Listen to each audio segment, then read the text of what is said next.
Vous l'avez sans doute constaté sur les routes et les pistes cyclables, des véhicules à deux roues ou à une roue qui filent à toute allure. Les trottinettes électriques et les gyroroues sont de plus en plus populaires. On s'attend à une croissance de ce type de transport-là. Avec la mobilité active, évidemment, pour l'environnement, c'est souhaitable aussi.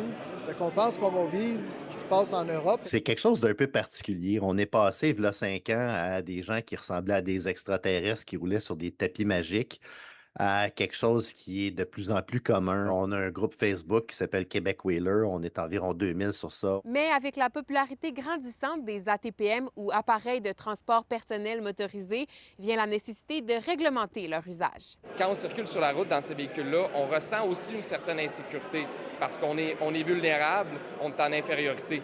Donc, avec des véhicules qui passent, des camions, des véhicules lourds, quand on se fait frôler par un véhicule lourd en trottinette électrique, on ne se sent pas très à l'aise avec son petit casque de vélo, là. La technologie fait que ça peut aller rapidement. Donc, au niveau de la sécurité, c'est certain pour nous autres qu'il y a des enjeux.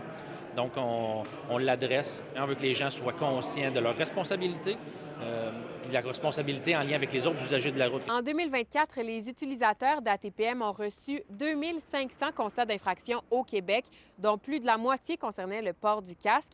Ils ont été impliqués dans 120 collisions, dont 3 mortelles. Les corps policiers de partout au Québec ont donc lancé une opération nationale concertée ainsi qu'une campagne de prévention. Le casque, c'est la priorité numéro 1.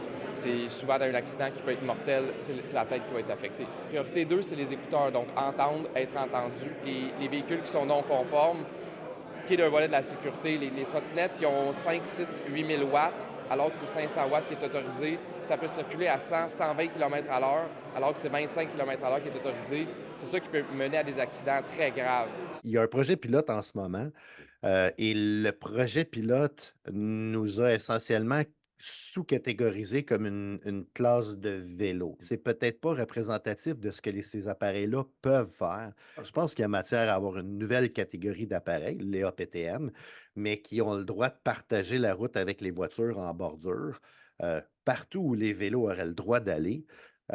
Et sur les pistes cyclables, mais en autant qu'on respecte des limites de vitesse. Actuellement, la réglementation pour l'usage sur les pistes cyclables varie d'une municipalité à l'autre. À Sherbrooke, Laurence Frappier pour Nouveau Info.